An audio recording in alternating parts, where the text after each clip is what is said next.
Good afternoon, all. Respected dignitaries, participants, faculty members, and students. Myself, Dr. Vaishali Zabde. I welcome you all for the valedictory function of IEEE PuneCon 2020. This is an IEEE Pune Section International Conference, and this is jointly being organized by VIT Pune and IEEE Pune Section. Today, we are honored to have Honorable Chief Guest Dr. Anil Sahasrabudhe sir to grace this occasion. As per tradition, we begin with this ceremony with Saraswati Vandana first. Purva? या कुन्देन्दु तुषारहारधवला या शुभ्रवस्त्रान्विता या वीणावरदण्डमण्डितकरा या श्वेतपद्मासना या ब्रह्माच्युतशङ्कर प्रभृतिभिः देवै सदा वन्दिता सा मां पातु Saraswati Bhagwati निःशेषजाड्यापहा. Thank you all. Thank you so much. Thank you, Purva. Now we will proceed with the next function, that is welcome address by Dr. Rajesh Ingre sir and Dr. Shripad Bhatlavande sir. These are general chairs of IEEE PuneCon 2020. I first of all request Ingre sir to deliver welcome address. I should say good afternoon to you all, and warm welcome to you all for this valedictory function of IEEE 2020 Pune Section International Conference. Anil Sahasrabudhe sir, Chairman AICTE, Honorable Mr. Bharat Agrawal ji, Managing Trustee, Bansilal Ramnath Agrawal Charitable Trust Pune, Dr. Rajesh Jalnekar sir, Director VIT Pune, Mr. Girish Kilari, Chair IEEE Pune Section, Professor G.S. Mani, Member IEEE Pune Section, Dr. Shripad Bhatlavande, General Chair, IEEE Pune Section Execom members, organizing committee members, volunteers, delegates, and authors. It indeed gives me an immense pleasure to welcome you all for this valedictory function of IEEE PuneCon 2020 and EU-REKA 2020. As you all know, this is the third edition of IEEE Pune Section Annual Conference. The first one was at in association with Symbiosis International University, where Anil Sahasrabudhe sir was the chief guest that time, and actually that is the first successful conference which we did. And the second one was at MIT WPU. We have seen in this detailed report, I will request Shripad sir to go ahead with that. But in this event, we have seen IEEE President Toshio Fukuda, Dr. Subhashit Chaudhary, Director IIT Bombay, Takako Hashimoto from Chiba University, Japan, then Linda Usler, Program Director IEEE Collaboratec, many dignitaries addressing the conference. And I must say here and state very clearly that now PuneCon is an established annual conference. The next to PuneCon 2021 and even PuneCon 2022 is also almost finalized by the Executive Council member of IEEE Pune Section. And PuneCon 2021 announcement will be done in this valedictory function. And baton handing over function, during this valedictory function you will see. In fact, it is actually a handing over of the responsibility or job to someone. And we all know that the phrase refers to a relay race in which one runner literally passes a baton to a next runner.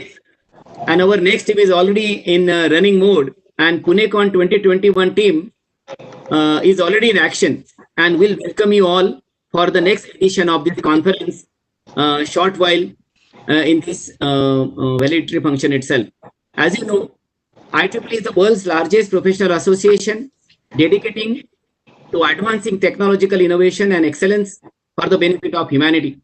On behalf of IEEE Pune Section, let me appreciate the organizing team from VIT specifically, and let me congratulate them for the successful organization of this event, for taking these initiatives to organize the conference on this important theme. I would like to express my sincere appreciation to members and volunteers of various committees and reviewers at IEEE PuneCon. Thank you. Yes, thank you, sir. Um, Good afternoon, Honorable Dr. Anil Sahasrabuddhe, sir.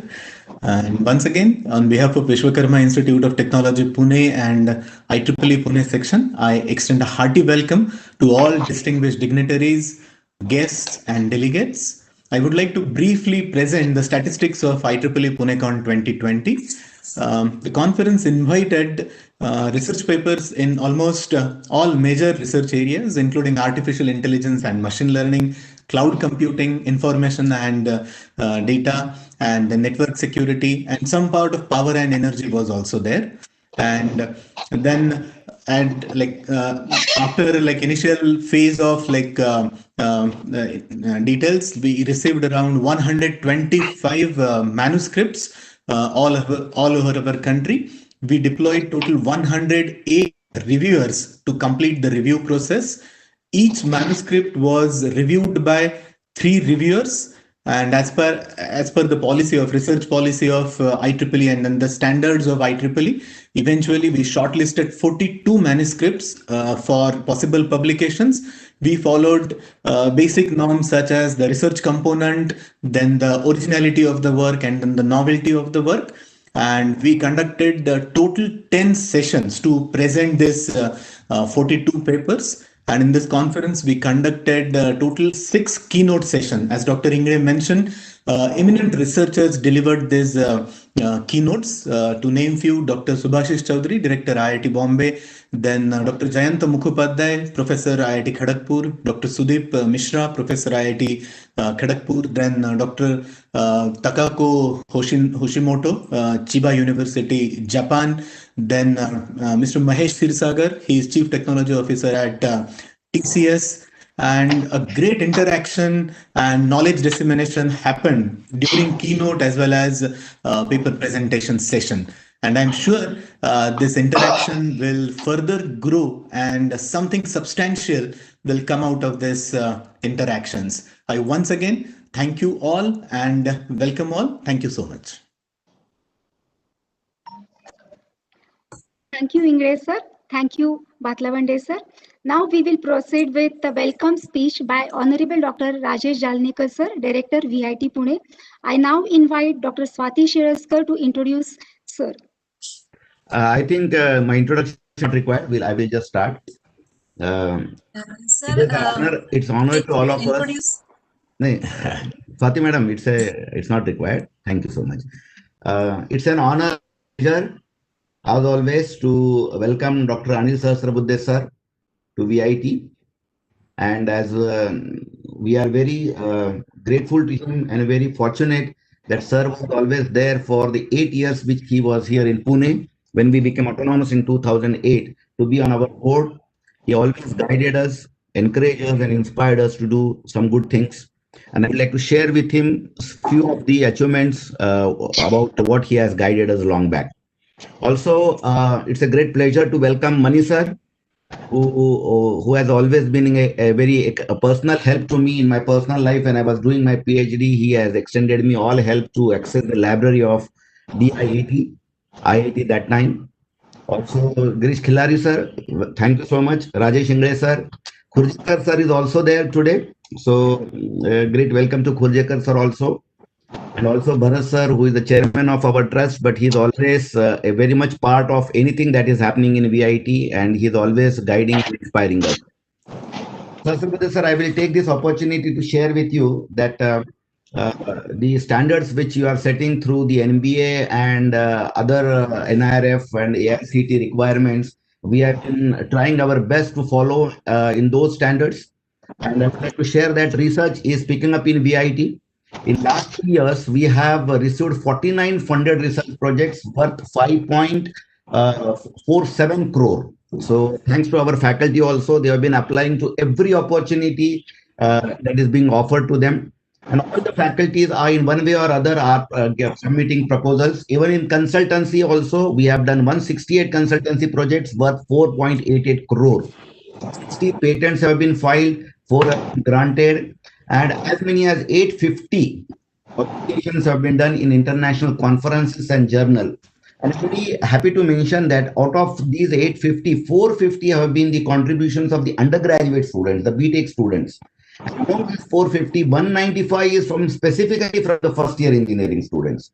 And this is simply possible because we have been nurturing the culture at undergraduate level that they should contribute to research and innovation. The research and innovation culture we are striving our best to cultivate amongst the students through based learning, where we have project for every subject, right from the first year itself, and centric learning, where we have a project every semester for the students, and it is relevant to the social cause. The projects are done in agriculture, they are done in space, they are done in green earth, also in healthcare, and so many other. So smart city and others. So 25 areas we have identified, and students are contributing. Because of this project-based and project-centric learning, around 8,000 projects are carried out by VIT students at undergraduate, postgraduate, and PhD level. And therefore, there is a great outcome in terms of publications and patents also. And every year we hold a students conference, every semester rather, where 300 professionals from industry and academia, professor, they contribute by being judges on there. This exam come paper presentation conference of the students. Also, worth to mention that the courses which you have been promoting as chairman of AICT, as the emerging areas. So we have also started from this year honors in 10 of those areas: IoT, data science, AI, ML, blockchain, AR, VR, robotics and automation, energy, 3D printing, and even hybrid electric vehicles also. So thank you, sir, for bringing out such a wonderful scheme and giving an official channel to us so that the students can get BTech degree with honors in, say, IoT or data science. And our students and faculty are equally excited to receive these schemes, and it is on now.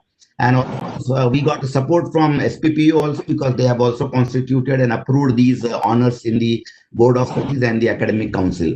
And also, we are following the multidisciplinary culture, where we have made 3 semesters common for all the branches, and we are teaching courses like robotics, object-oriented programming, data science, IoT, human engineering, systems engineering, and even mobile app development for the first year students. So we are introducing a course on this from this year onwards, when the college will start in January. It's all great contribution is possible because of our strength, our faculty and students. We have around 6,000 students on campus and more than 300 faculty, and with the support of around 10% of our alumni and 400 members on our industry advisory board from the industry, and network with more than 500 industries and startups. So they are very much a part of VIT, and we have regular meetings with them, monthly meetings in the department, and also semester-wise meeting at the institute level. So I would also like to mention one very important thing, that this year, as a result of this, we also got A++ grade in NAC with a score of just last year 3.53. So the top grade we got, and also in ARIA, we were among the top 25 institutes among the private colleges in the country. And also the 2 awards, the Vishwakarma awards, which we bagged because of the contributions made by our student, and sir was himself present there throughout the session. And Bharat sir mentioned that he was actively listening to all the presentations made by all the colleges that time also. So it's a and also, sir, about internship, which you were always encouraging us when you were a part of VIT on the board as well as the chairman of VIT. I would like to mention to you that since 2016, we have started 6 months industry internship, and every year except this year, because there is one more semester to go, 100% students are going to industry for 6 months internship. And here we are hoping that the next semester also student will encash this opportunity. This time around 300 students have gone, and we give opportunity to them in both the semesters. So next semester we are expecting that 700 students will go, and the COVID situation, the pandemic situation would improve. So this was a short profile of VIT, what we are trying to do under your guidance and as the standard you are trying to set as the chairman of AICT. Thank you, sir. Thank you, Manish sir, for being here. Thank you so much. Thank you, sir. Thank you, sir. Now I request Honorable Bharatji Agrawal to please give his speech. Yes, thank you, Swati ma'am. Thank you, Swati ma'am. Dr. Sasarbuddhe. Sir, I would like to introduce Swati ma'am, no need. We are all waiting to hear from Dr. Sasarbuddhe. So let's give maximum airtime to Dr. Sasarbuddhe. Yes. Sir. Thank you, sir. Please proceed with your speech. Thank you, sir. Greetings, Dr. Sasarbuddhe. Greetings to all the dignitaries over here from IEEE Pune section and IEEE worldwide. First, I would like to thank everyone over here from IEEE to trust VIT as being a partner in organization of this international conference. We are truly grateful and we are blessed that we were able to be part of and in these times. It is very, very glad to note from Dr. Shripad Bhatlavande that we had more than 100 applications of research papers being to be presented during this conference. More than 45 papers were presented. About 6+ dignitaries were able to give keynote addresses, and we now have another dignitary, one of the leaderships of technical education in our country, Dr. Sahasrabudhe himself, going to today. Dr. Sahasrabudhe, let us once again put on appreciation AICT and your leadership at AICT for all the reforms that are happening at a national level. The honors programs, the flexibility of choosing courses between them, the multidisciplinary approach, lastly, the NEP itself. All these initiatives which were led by you and by AICT are something which are going to reform technical education and is going to give chance to all institutes, universities to stand up to international quality standards when it comes to engineering education. Grateful that IEEE has been a partner with us for so long. Well, when I work with other industries and when I work with my other companies, there are things that we have to set our own strategy. We have to forecast the future. We have to act on some tasks that would be able that we have to then work on to achieve those strategies or achieve those objectives and goals. For us in education, this task is slightly simple because our objectives and goals are set by our, I would say, by our regulatory bodies, especially AICT and the UGC. NBA, NAT, and NIRF are three important, I would say, goals for any institute. And all these three bodies or all these three accrediting and ranking agencies give us a clear direction on what progress we should make for our institutes and thus for our students and staff. Research has been prominently mentioned as an important area, as an important activity in all accreditations and ranking systems, which gives us the right direction on what we should work on and what we should encourage and motivate amongst our people. VIT and the Vishwakarma Group in general has been proactive in, I think so, in these two efforts. One, in inculcating research culture, research behavior, and motivating innovations in the campus. Various things that Dr. Jalnikar mentioned was part of it. And second, also in connecting with industries. As we all know, we are fortunate that we are in Pune. In fact, we are blessed because we are in Pune. We have a huge network of industries from auto, from normal non-auto engineering, from the IT industry, and also now more or less the Mumbai commercial industry is moving its back office to Pune. So all these are benefits that are with us because of being in Pune. I believe we are proactive in associating or getting into engagement with industries for a long time. And these associations, the dialogues, the interactions have given fruits in way of internships, projects, patents, and so on.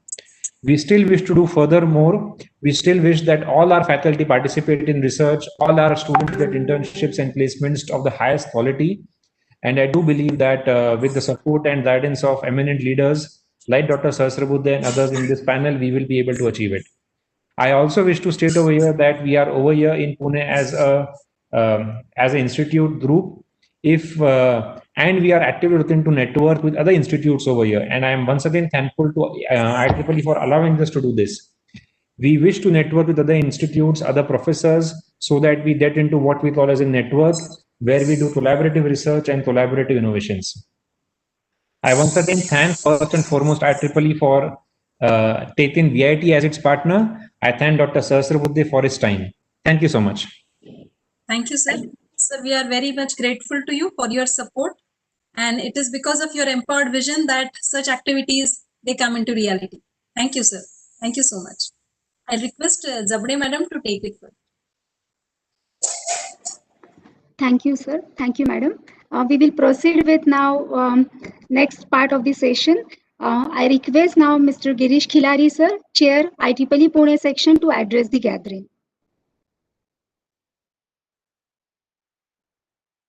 Khilari, sir, over to you.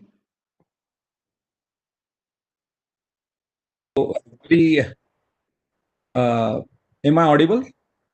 Yes, sir. Yes. Okay, great.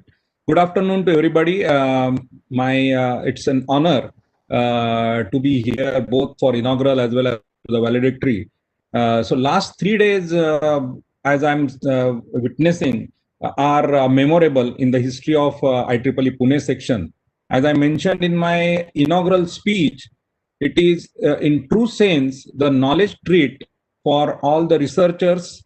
I have no doubts that it is going to create many opportunities for academicians, researchers, industrialists, and I would like to add fourth dimension to customers to collaborate and work together. So customers is very important aspect. We all talk about academicians, researchers, and industrialists all the time.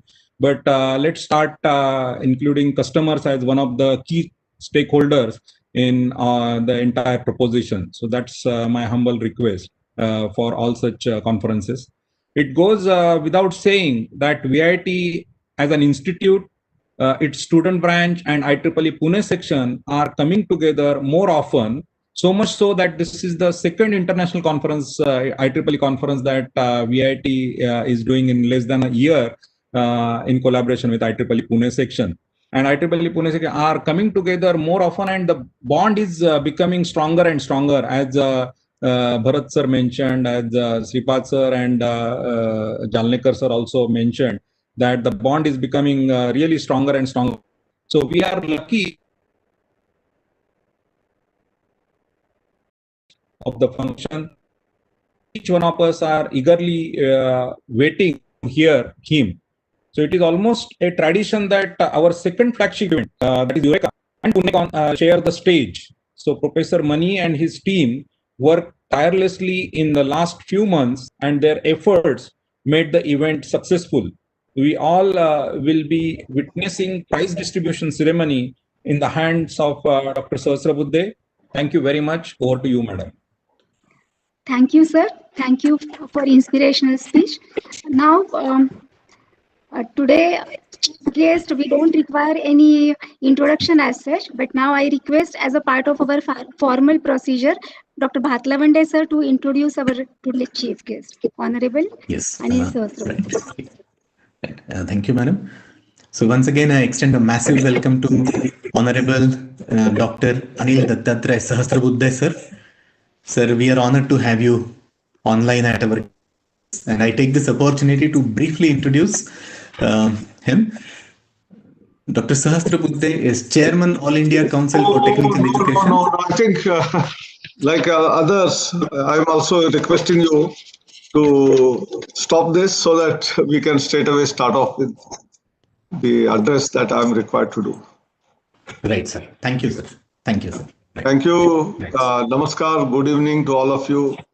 And as the valedictory function of EU-REKA 2020 IEEE Pune, and IEEE has been a very important organization which has been spearheading education in EEE fields, which is electrical, electronics, as well as computer science field. But nevertheless, it has expanded into many other fields. I will come back to that a little later.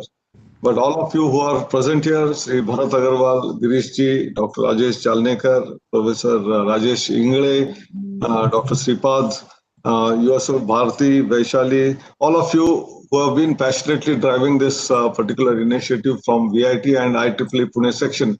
Congratulations to you, because while you are referring, there were 125 papers which were received, They had to be scrutinized by 3 referees each. So I think it's a tremendous task, because going through several pages of that and then coming to a conclusion whether it is to be approved or not, and then drawing down to 1/3, around 42 of them, and then 10 sessions where they were all presented. So I think, as rightly said by the previous speakers, it's a feast for all those who are interested in research in the domain of EEE. And you also had 6 important keynote sessions. And today itself, Professor Subhashish Chaudhary, Director of IIT Bombay, spoke with you and many others, including from Japan and many other places. So I think this is really a rich harvest of a lot of knowledge that you have gained in the process. 100 odd people, maybe 150 who are present today as delegates in this international conference. They have all gone through this. Now let me reflect into few issues which are not directly related with this, but indirectly related with this. One of the important things you said today is Subhashish Chaudhary spoke about new education policy and its reflections and how it is going to impact the education in the future. So being that it is, I'm also associated with not only technical education, but general education in the general, and in particular technical education. Dr. Kasturi Rangan committee, and we had several interactions before some of the policy initiatives were announced by the committee. And many initiatives which AICT started in the year 2017. In fact, some of them started way back in 2014-15, but many of them which were started in 2017 find reflection in the new national education policy. And that gives us very, very great pleasure that what we thought of was really useful for the committee to say that it should be done for not only technical education, but all other domains of education. So that becomes very important. One of them is interdisciplinary or cross-disciplinary or transdisciplinary nature of education. But none of the domains today can be kept aside in the silos. You cannot be in silos. You have to have discussion, debate with all other domains of knowledge. It is be it engineering with biology, or engineering with maybe sociology or psychology or economics. They're all going to be very, very important. Forget about that. Even a student of engineering wanting to study music or dance or drama should also be allowed 1 or 2 courses. It is not that he will take only 10% of the engineering courses and 90% of the courses from music, dance, drama, and say that give a degree in engineering. Maybe that is not what the policy talks about. Because some people will stretch it far and say that I will come into VIT and I will take only 2 courses of electronics, and rest of them I will take all music, dance, drama, painting, sculpting, and then say that give me an electronics degree. So it is not that order. But nevertheless, when you have a large scope of what we call basic and foundational courses in general, in engineering, sciences, and then in the specific domain of engineering, subsequent to that, there are lots of electives, which are open electives. And that is where you can have your choice of subject. That is what we talk about in cross-disciplinary or multidisciplinary, or allowing electives of different nature to be taken by students. And I am aware, I was part of the, in VIT when academic council meetings used to happen, a lot of opportunity was already being given in terms of doing some other subjects and doing projects at each semester level. So all of that is for engagement of students in terms of variety of activities, creating a holistic engineer, one who can see from all dimensions, all sides. Otherwise, if you are only focused in one domain, our decision making in the later stages in the industry would be totally lopsided. And that is the interest of having variety of subjects to be taught by the teachers, and the students have to learn. And second part is lifelong learning, which is also very important imperative in the today's technology dominated world, that technologies continuously transform, change, new things which will emerge are not even known to us, teachers or industry people themselves. Suddenly something will come from some corner of the world and it becomes very hit. And that is how internet came, that is how mobile technology came, that is how 3G, 4G, 5G is coming, 6G is also happening. So I think my appeal to all of you is that we all need to continue to have lifelong learning spirit. And unless it is first in the teachers, we cannot imbibe that in the students. So my appeal to teachers who are attending this conference is that you start practicing that. Every day, try to learn something new from out of journals and somewhere, and then tell that I am in the in a important issue of how do we deal with people, how do we deal with the issues that are at hand, and that is how we keep moving forward. So that is one part of the story. Second part, when we are talking about giving exit to students at say first year, second year, third year, we may have to have evolution of curricula which are not linear. We have a linear system right now in the curriculum. We start with maybe a fundamental course in electrical engineering. In fact, we'll start with physics itself in the first year of engineering, some part of mathematics, some chemistry, then gradually come to basic circuit theory, electrical engineering, motors, generators, etc., and then move into higher order. So if a student has just completed 1 year, he hardly has learned any engineering at all because he has just completed still physics, chemistry, math, and what kind of certificate can he be taken to it? Maybe we must certainly have some non-linearity. People can take some kind of sort of electives right from first year itself. They may be more generic in nature, so that if he quits at the end of first year, he must be capable of doing something.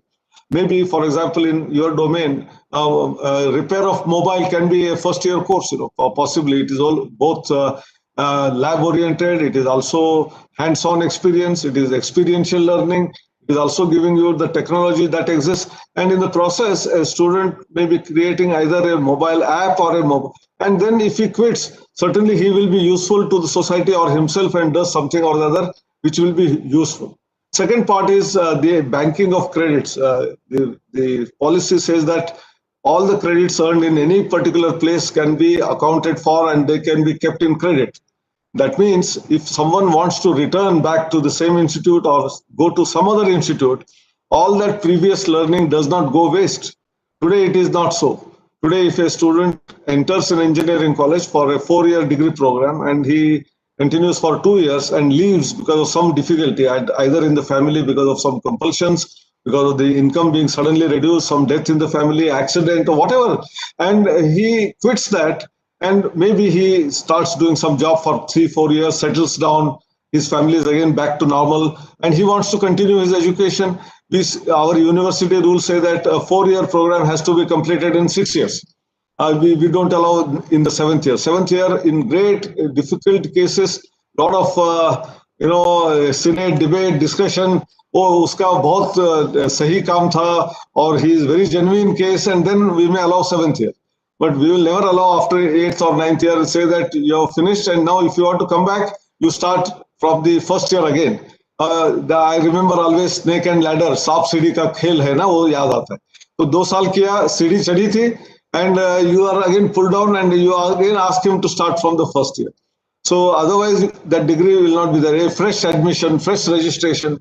See, all these concepts, are probably getting outdated, and that's where this policy says that you bank on the credits, keep those credits, go out, and whatever you had learned earlier is not useless. You are further using it somewhere or the other. Now you add on to that and then continue your degree program and get the remaining credits and get a degree.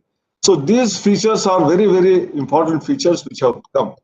The last but not the least, very significant for the conference in hand is the research.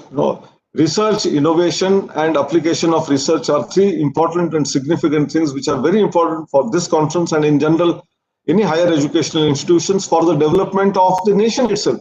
We want to create, we today talk about Atmanirbhar Bharat. For all of that, we need to have engagement of the students and faculty, researchers. How do they innovate from the existing products to new products, make new products which are much affordable, which are qualitatively better, which are more cost effective, energy efficient. I think these are very, very important things which innovation can lead to. Then secondly, research in the fundamental way of looking at certain aspects from the nature and how do we use those practices in the technologies. And that's where many of the bio-inspired innovations and research is taking place. Many developments that are taking place, if you look at the Nature journal, many of those papers will be all bio-inspired. Whether it is in mechanical engineering or electronics or computer science. I think that is another significant area which is to be supported. And lastly, when I say all of these are important, the new policy also says that research focused universities or research intensive universities or teaching intensive university. I think there are two broad categories, but it does not say that a teaching intensive university should not do research or research intensive university not to do teaching. Both are doing both the things, but what activity is predominantly done, accordingly, this is going to be just generally categorized, but don't have any boundary lines or something like that, that this is research and no teaching happens here. It's not so. So I think this is another miscommunication many times happens, and therefore any institution which is initially recognized as a teaching intensive can start doing a lot of research by its faculty and students and become research intensive. Some research intensive college or university suddenly has a drop in the number of students joining with research bent of mind, or faculty retire and it becomes a teaching intensive university. So both can tide over from one to the other domain much more easily, seamlessly. It all depends on your institute's vision, mission and goals. Nothing to do with some regulatory body coming and saying, declaring that you are a research intensive university, you are a teaching intensive university. It is the phenomenon of the university which has to have its own vision, mission and goals set based on the internal deliberations and discussions, and then come to a conclusion what we should do in the next 5 years, next 10 years, next 20 years. And accordingly, you claim yourself to be one rather than someone branding you to be one. I think this is another area which is important. So to support this, there is a National Research Foundation which is going to be established directly under the premises of the Prime Minister's Scientific Advisory Committee, and huge funding is possible not only in engineering but in all domains of knowledge, whether it is law, medicine, or it could be humanities and social sciences. Thereby, our universities, which are not ranked amongst the top 100 or 200 universities in the world, slowly, gradually come into that domain, and the intelligence that is there in India. In fact, today is a IEEE Societies Conference. I remember my Board of Governors Chairman, Dr. F.C. Kohli, who was a founder, member of the IEEE. In fact, he was given Founders Medal, which is very rarely given outside US. Only two people have got it, one from Japan and one from India, and that is from F.C. Kohli. I worked under him for 9 years when I was in College of Engineering, Pune. He used to often say that India has a population of 1.4 billion, which is 1/6 of the entire 7.5 odd billion population of the world. So God is not partial. He gives intelligence uniformly across the board. So 1/6 intelligence should lie in India. Therefore, 1/6 research, publications, or 1/6 the Nobel laureates, 1/6 the what you say global rankings in the universities should all come to India. That is our natural claim that it should be there. But if it is not happening, something is missing, and we need to resurrect ourselves into all of those domains where we are found lacking. One of the things which we are lacking as far as ranking is concerned is multidisciplinary is one part. Many of the universities which are high-ended, like IITs, they are more focused on engineering. There's hardly any medicine, law, or humanities and social sciences. Although there are some subjects, humanities, social sciences is there, but much less compared to what a general university has. And therefore, we lose marks. We don't have multinational students, multinational faculty members. I think this facilitation is already being made by the government, allowing faculty from abroad to be recruited as regular faculty, which was not allowed earlier. And then taking students from different countries, that also is by support of scholarships. I think this will automatically make our institutions in the reckoning when it comes to the ranking. Other part is absolutely research, and in terms of research numbers, we are no less actually. In fact, we are the 5th largest production of research publications all across the globe in terms of Web of Science and the Scopus Index journals, and therefore quantity-wise we have already reached the figure which we need to. But when it comes to quality in the first quartile journals, the top journals, our representation there is much less. Our impact factor, depending on which journal we are using, is also poor. So I think some parameters we need to tweak ourselves and put focus. I think we will be able to do a lot. And for this, whatever support is required financially in terms of funding, whether it is private or government. In fact, this is another area which has been very clearly enunciated in the policy, that there will be no difference between government and the private as far as such funding is concerned. It's a different matter that faculty salary and your routine expenditure will not be given by the government to the private institutions. But if some private institution is coming forward to do high-end research, and if there is funding required, they will not be subjugated to a different yardstick that you are not government, so you will not get funding. I think that is another area which has been very, very important and opening up. And in terms of journals, IEEE journals are very famous. We all know that IEEE has been one of the most prominent, other than maybe American Society of Civil Mechanical Engineers, etc. Few societies. This is one of the societies which is vibrant, which is holistic, which has all variety of domain knowledge, not only in EEE, which already we are saying, but in terms of new areas which are emerging, which are cross-disciplinary, like in your domain itself, you were telling that some of the papers were in these domains like artificial intelligence, Internet of Things, machine learning, robotics, 3D printing. I think these are not just one domain area. There is a confluence of the knowledge of different disciplines coming together, and newer technologies, emerge from out of that juxtaposition or the churning action that takes place between these kind of things. And that's where I think your conference is very significant and important.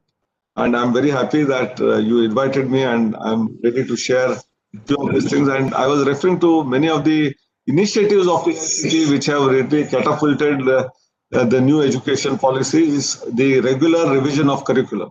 And then faculty training, faculty certification. In fact, 8-module faculty certification, without which faculty will not get regularized. It's the first time in the higher education sector anywhere in the world that like D.Ed and B.Ed is required for teaching in a school and high school, for teaching in an engineering institution. Hereafter, in the first 5 years, if you don't complete the 8 modules, go to an internship for 1 semester, and then practice it for 1 semester under senior faculty member, and he says that he has been very adopting to all of these things.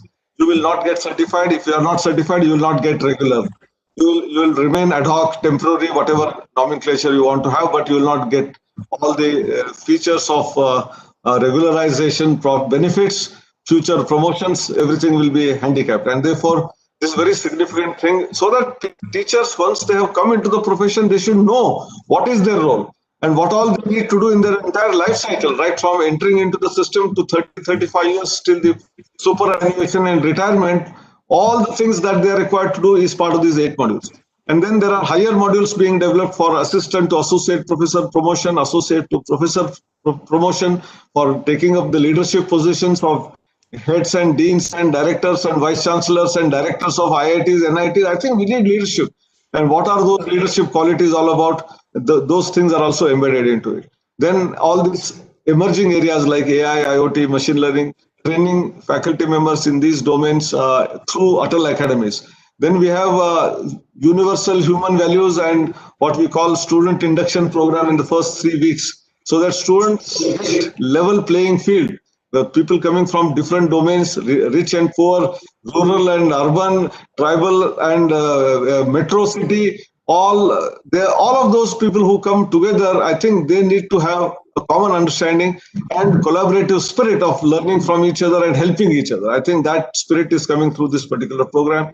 Internship is made mandatory. Innovation cell in every institution made mandatory. I think I can go on and on. So I think all of this, which is part of the education policy on one side, and how the world is going to move in the future direction through sustainable development goals. There are lots of limitations of each country using solar energy, wind energy, renewable energy on one side, and then retaining our environment. What we have gained from our forefathers, while giving it to our children, we should give it in a better shape, not in the spoiled shape. And all of that has to become part of the curriculum. Engineer and the society, which is very important in the accreditation process also. All this is going to be part of this new era. And if you do it all seriously and with all commitment, passion, perseverance, and with heart into it, and not just because tick mark, there is a seminar conference, I have attended it over. No, I have to take it to the heart and implement it in full perspective. If you do that, I think we can change not only our country, but the entire whole world. Thank you very much. Namaskar. Initiatives in academics, research, and entrepreneurship has already brought a disruption and a discipline in higher technical education. So these reforms, new education policy, and your leadership is rebuilding our great nation. And today I take this opportunity to assure you that we all will follow the path of excellence that you have shown us, and we'll do our best to match your all expectations. Thank you, sir. Thank you so much. Dr. Javde, over to you now. Thank you, sir. Thank you, sir. We will proceed with the next session of Eureka prize distribution. I request Mani sir to take over.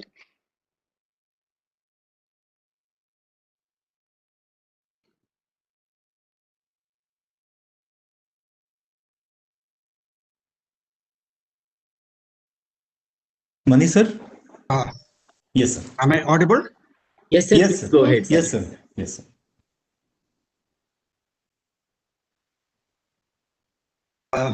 Honorable Rasabudde sir,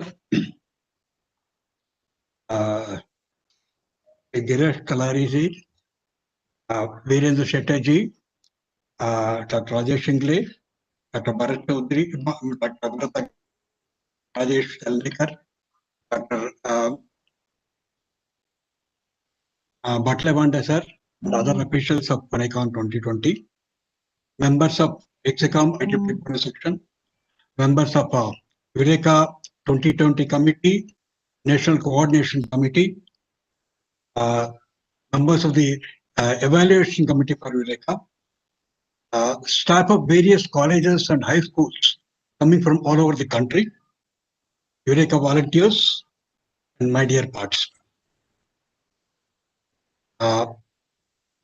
As rightly said by our chief guest today, education is a continuing process. And EU-REKA, part of that starting right from the fundamental area, the high school. Well, it was quite some time back. We at IEEE Pune section, some ideas came to us. Can college students help in empowering the younger generation through better and inclusive education? Can they motivate high school students, the college students, can they motivate high school students to take up S&T in higher education and cut down dropout rates in our high schools? Can they help narrow disparities of urban-rural divide, the gender in our country's education system? These were some thoughts which came to IEEE Pune section. And so we took off a small experimental program in which we said the college students, especially technical colleges, engineering colleges, they will interact with high schools. And they will tell the latest technologies in easier words to the high school students so that they will get motivated towards it. So this idea we started up in IEEE Pune section quite some time back, and then it slowly expanded. In the initial years, it was restricted to just Pune and nearby areas. As time passed on, IEEE India Council joined in, and it took a larger dimension. This year, AICT is also promoting it. Thank you, sir, for your support. And really, it has become a national event now. For the past 2-3 years, it has become a national event. The basic idea of EU-REKA is how to harness the youth power. Youth has got enormous power. Can that youth power be harnessed to lay a strong S&T motivational foundation in high school? As you rightly said, sir, in your speech, you mentioned the first year physics, chemistry, and all that, and then going further up engineering subjects. But going down on the other side, at the high school level can be lay a foundation. And can the youth power help in that? And in that way, can the national S&T literacy level, can it go high? That is the point of EU-REKA, or education REKA of our country. And for this, the college students work as the ambassadors of education. Well, with this, the format was that team of college students, they choose 4 schools, a mix of urban and rural schools, and talk to the school students at standard 8, 9, and 10 level on latest advances in S&T. Obviously, talking to the students also increase the capabilities of the college students to update their own knowledge. In this process, they are expected to give a flavor of its benefits in their day-to-day life to the high school. Well, in this process, the school children get motivated to take up higher studies in STEM, and also increases the confidence level, self-esteem level, aspiration level of our students, especially the girl students in our rural areas. So as you are aware, this is very much needed in our country, where the rural-urban divide is quite a bit. And we feel that this will go along. In that process, this year was a real challenge for us, because we had to go totally virtual. Really talking to the high school or at the urban level or at the rural areas in a virtual mode is a difficult challenge. We were not sure how will we go about when we started the program, but as I progressed, there was enormous encouragement that we got. This year, 4 topics were given for the students: technologies for agriculture, food processing, and rural development; technologies for healthcare and medical diagnosis; technologies for education, sports, and women welfare; technologies for managing national security and disasters, including pandemic. Well, I would like to share certain statistics in this collection. Almost about 450 students from 16 states across the country showed their interest. They registered themselves and showed their interest. They were not only from IEEE, they were many of them were outside the IEEE. They were not members of IEEE. Few of them, well, of course, the major states like Maharashtra, Karnataka, Kerala, and all that participated. But we also had some entries from West Bengal, or of states like West Bengal, J&K, Meghalaya, Sikkim, Assam, and so forth. Out of them, 175 completed the tasks. In all, about 191 schools participated in the program. They came from 13 states: Maharashtra, Karnataka, Kerala, Tamil Nadu, UP, and also some from, as I said earlier, Assam, Gujarat, Punjab, Rajasthan, Uttarakhand. It's interesting to note that out of the 191 schools, rural schools were larger in number, 115 from the rural areas and 76 from the urban area. That is almost coming to 60%. Well, let me just put in a word here, saying that they had given a free hand to the college students to pick up the schools they wanted, and they picked up more rural schools. The total outreach, if you look at the total outreach of students, school students, it came to almost 11,000 and odd. 11,000 schools were reached. 11,000 school students were reached from coming from 13 states. Well, of course, Maharashtra took the big lead, almost about 4,500, 4,600 and odd. Karnataka, Kerala, Tamil Nadu, and smaller states like, other states in the north, they were about 250 to 300 each.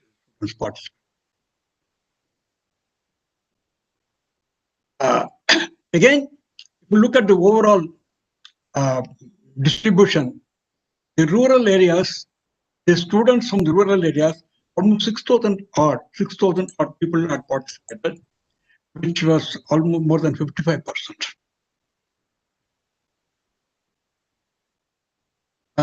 If you look at the outreach which we had between boys and girls, astonishingly, girls were equally good, almost about 49% are girls and 51% is boys, out of the whole 11,000 and odd.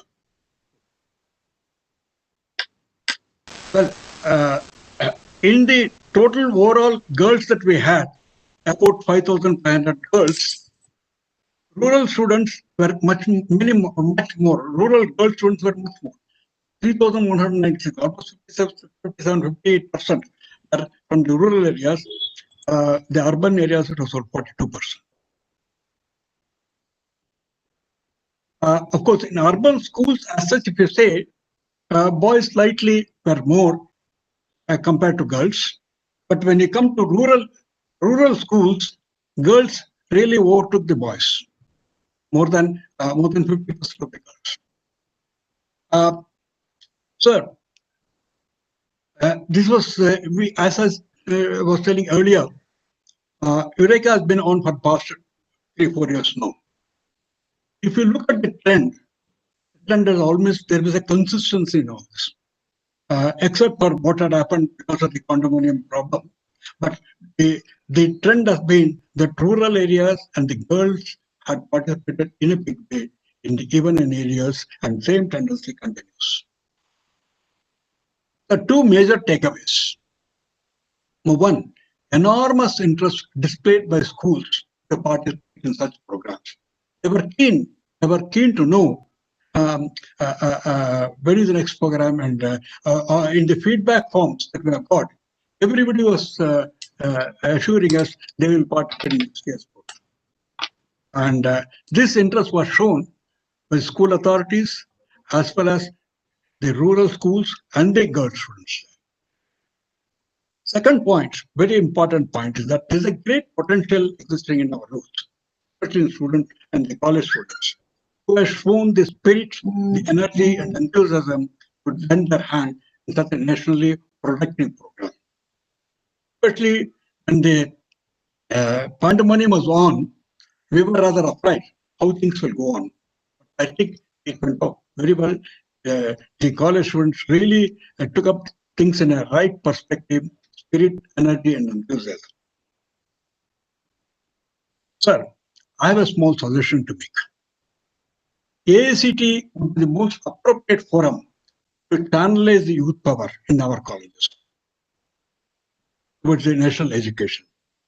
Part of the national education program, if the concept of REKA can be scaled up into a full-fledged national scheme at government level, for laying a strong S&T motivational foundation at high school, it will be really continuing education right from high school to the colleges, and this continuing education program can start right by laying a strong foundation, S&T motivational foundation in high school.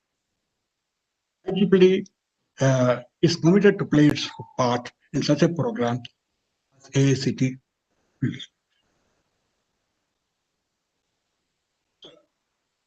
Before we go for the award announcement, I would I have great appreciation to AICT for promoting the event. I thank profusely AICT and officials for this. Thank IEEE Art and Educational Advisory Board for support. Thank India Council for all the encouragement and financial support. IEEE Hyderabad section, Women in Engineering Affinity Group. Deep appreciation to REKA Organization Committee, National Committee, members of Evaluators Committee, all executive members of police section, and our most enthusiastic student team, Gaurav, Siddhant, and all others. A big thanks to Prasant Joshi, and who has sponsored all the prizes. Prasant Joshi Foundation the Leap and School Educational Foundation. We are working with them for many programs, and they are able to sponsor the prizes. May I now request Dr. Sahasbudi sir to unveil the list of prize winners by pressing the prize winners button, please. Button. Where is the button? Yeah.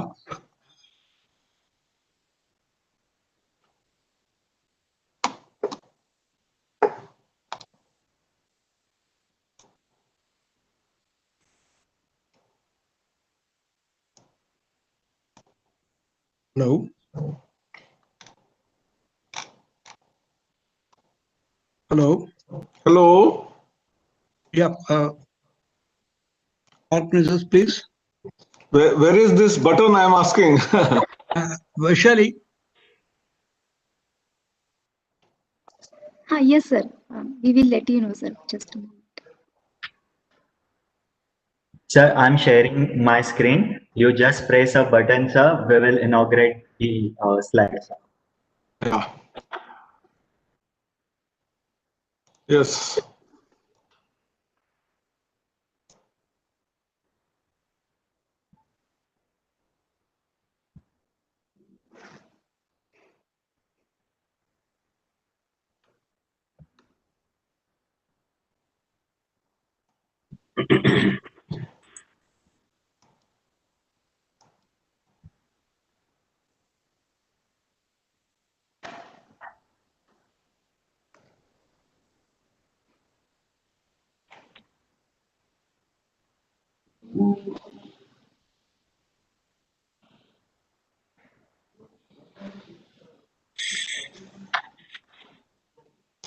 Happy to announce the prize winners. This list will.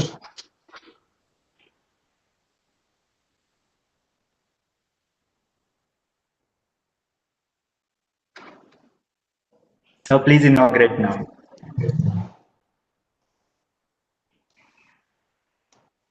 Yes. Yes, sir. This is stream 1.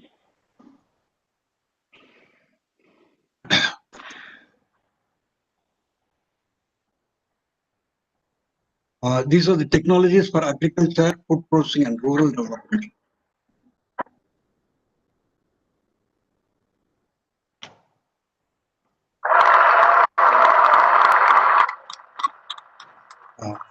Sir, you can read out the names. Second prize, these are second prize winners. You can read out the names, please, sir. Yeah, Ashutosh Kumar and the team from Sri Madhva Vadiraj Institute of Technology and Management, Udupi. They are the second prize winners.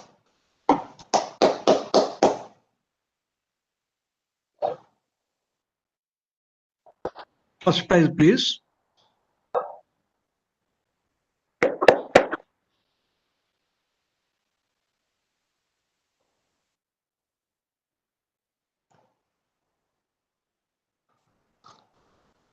So this is the VIP syndrome. We all know. Is the first prize winners.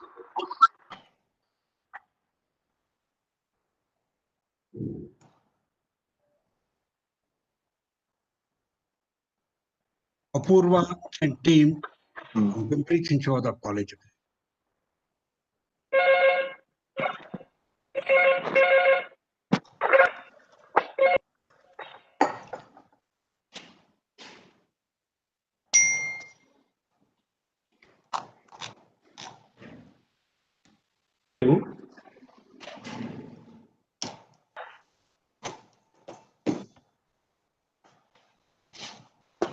Just for help.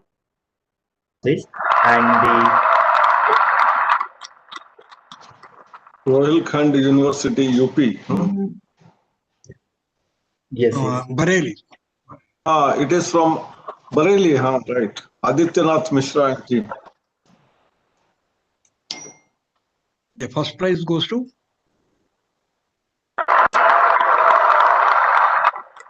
Gaurav Dulani, again Pimpri Chinchwad College of Engineering.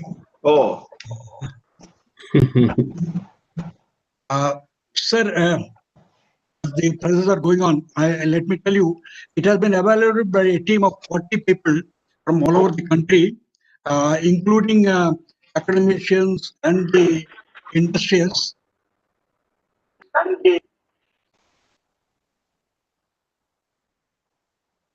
There is a technologies for education, sports, and women welfare. Third one.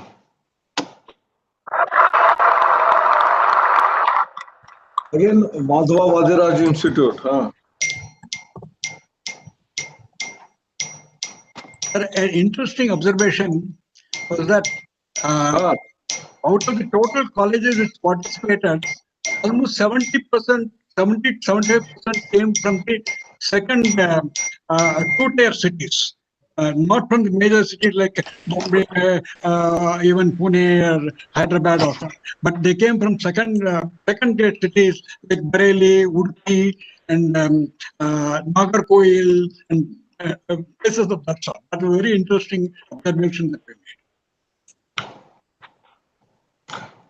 This is the same phenomenon in our Smart India Hackathon. Most of the winners and also participants who are selected are from tier 2, tier 3 cities.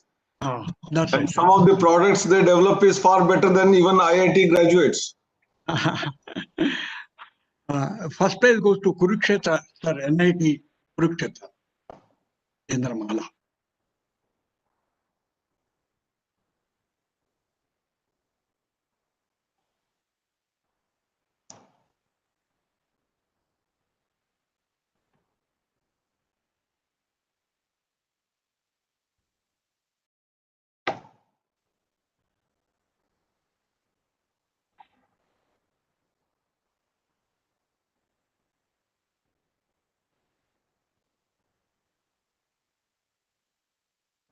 So stream 4 is technologies for managing national security and disaster, including pandemonium.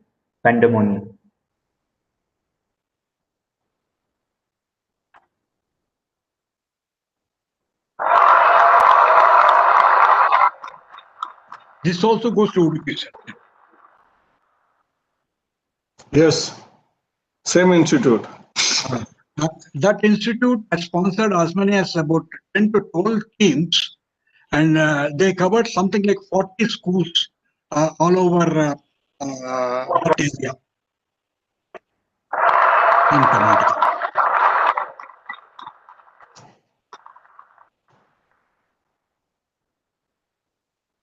The first prize goes to AISSMS at Pune. Yes, Yeah, SSMS, yes.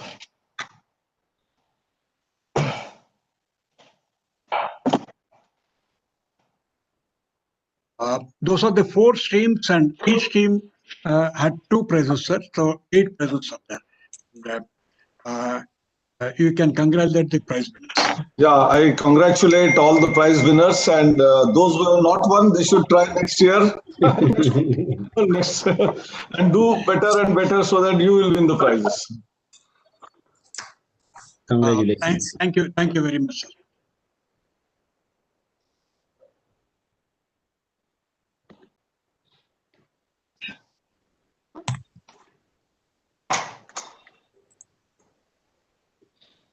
Thank you, Vaishali.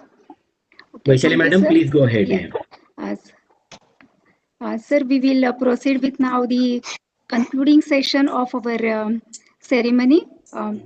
Rupali madam, can you just share your screen? Prem Pawar sir, please make me presenter. Sir, Dalnikar sir, your mic is mute. Your mic is mute. Dalnikar sir, are you telling something? Dalnikar sir. He is telling something, I think. Okay. Anyway, madam, you please go ahead. Yes, yes, Yeah, please go ahead share. with it. If there is anything, we'll ask sir to share that. Right. Sir, please accept this as a token of our gratitude on behalf of IEEE PuneCon 2020. Thank you very much, sir. Rupali madam. Now we will go ahead with announcement of IEEE PuneCon 2021. I just now request Rajesh Ingre sir to announce this.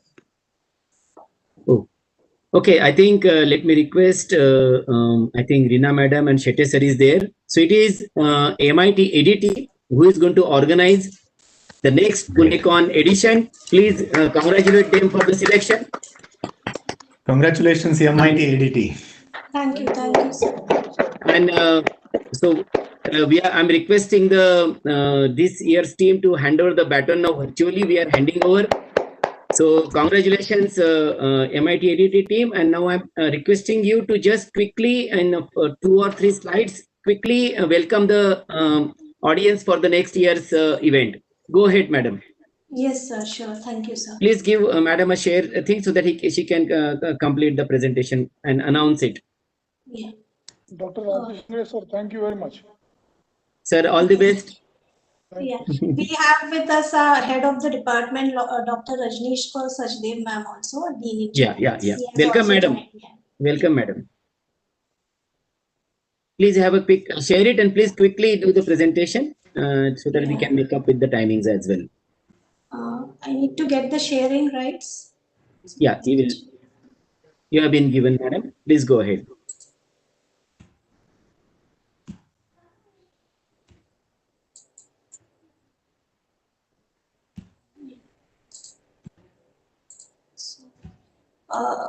Very good afternoon to everyone, and I thank you everyone for this opportunity for giving us IEEE Pune for 2021. So on behalf of Department Computer Science and Engineering and MIT School of Engineering, I thank you for this opportunity. The tentative dates which are being planned for PuneCon 2021 are from 14th to 17th of December. We plan to make it a 4-day event.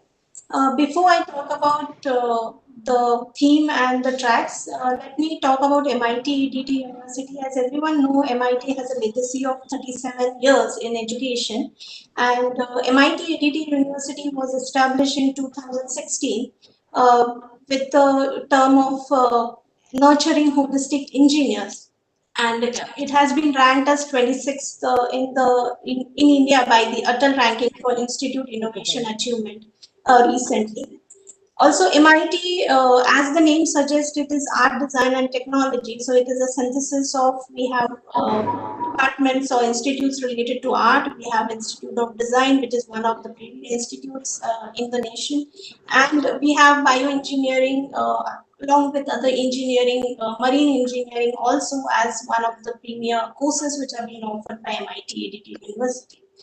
So, in line with MIT ADT University's vision, the theme for the conference is being decided to be innovation in engineering, design, and holistic education.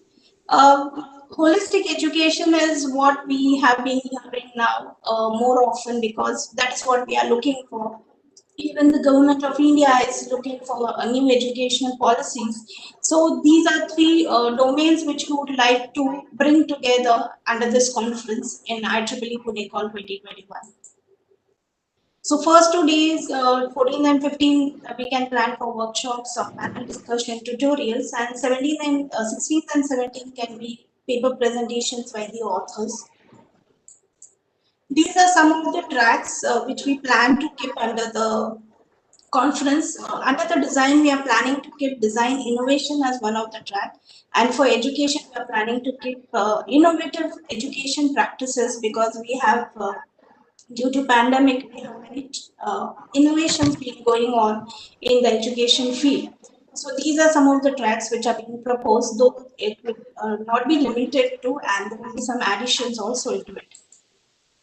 These are some of the tentative keynote speakers which we have identified. We are planning to have keynote speaker for each of the tracks, so that it will be a good combination of the latest technologies and what the authors are doing research into. So thank you for giving us this opportunity at conducting IEEE PuneCon 2021, and we are looking forward for more interactions with the IEEE team. Thank you. Madam, please invite all delegates for the conference. Yes, and I would like to invite all the delegates in advance for the conference. Kindly keep your calendar free for those days. Thank you so much. Hello. Thank you, madam. Yeah, Girish. Yeah, so just a quick congratulations from Pune section, and many congratulations to Dr. Mangesh Karad sir and Dr. Virendra Shete sir because they have successfully done last year. So we are hoping to work together and then get this thing moving. Okay. Yes, yes. Okay.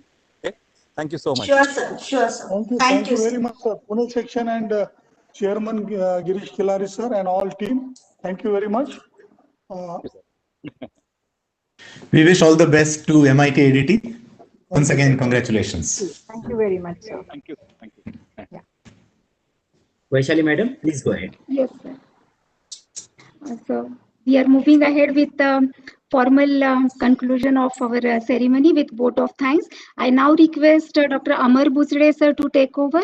He is publication chair of IEEE PuneCon 2020. Amar sir.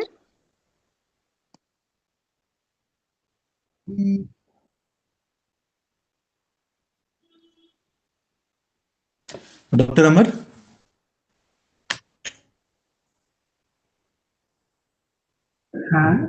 Thank you, madam.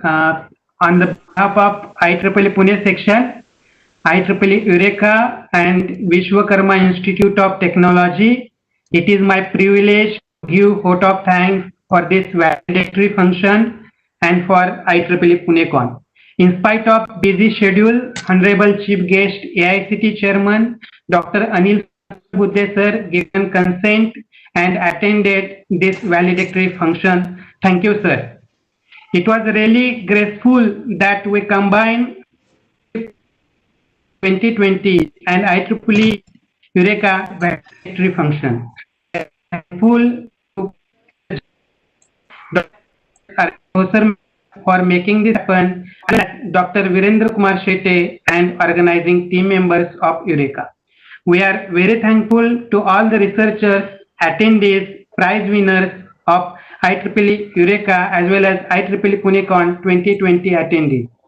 The journey of IEEE PuneCon 2020 conference started in the month of November 2019. We are very thankful to Chief Patron Honorable Mr. Bharat Agarwalji Sir, Managing Trustee, then Dr. Raja Jalnekar, Director, Vishwakarma Institute of Technology, Mr. Girish Khilari Sir, Chair, IEEE Pune Section, Mr. Divyanath Kholkar Sir, Chair, Industry Relations, IEEE Pune Section, who agreed jointly to organize the conference. The success of this conference, we are thankful Dr. Rajesh Singhe Sir, Dr. Sripad Bhatlavande Sir for valuable guidance as General Chair. We took regularly weekly meetings online during this pandemic situations. Thus, we are very thankful to convener Dr. Vaishali Zabde Madam, Program Chair Professor Dr. Swati Shilaskar Madam, Financial Chair Professor Kiran Ingve, then Technical Program Chair Professor Dr. Siddharth Purge Sir, Publication Chair Professor Dr. Medha Vevare, Publicity Relations Chair Professor Jyoti Madke Madam, Mrs. Sheetal Pawar, then Tutorial Chair Professor Dr. Abhay Chopde, Organizing Committee Chair Professor Mrs. Rupali Tornekar Madam, all volunteers from VIT. We are very thankful to IEEE Pune Section Execom members who supported this event. We are very thankful to AICT, then sponsors, distinguished speakers, session chairs, and participants who make this happen. We are very thankful to IEEE India Council, IEEE Region 10 for believing and supporting this conference. Even in the inauguration, IEEE President, IEEE Region 10 Director, IEEE India Council Chair were present. On the behalf of IEEE Pune Section and VIT, we are very thankful to those who directly or indirectly supported this IEEE PuneCon 2020. With this, I conclude that this conference is organized successfully. Thank you all. Okay, so we will conclude this ceremonial session with Vande Mataram.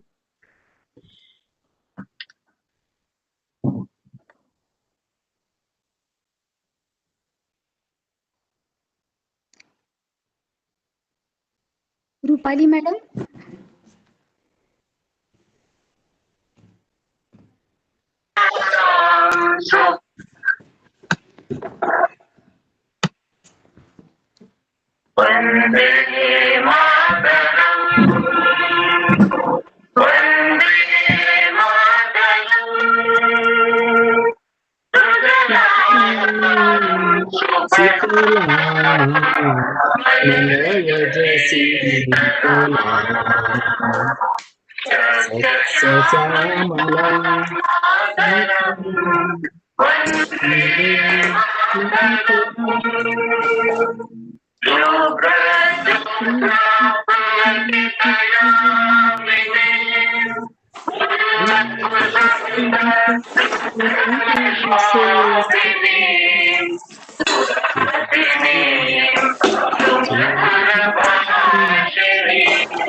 Thank you all the dignitaries. I declare this ceremony is over now.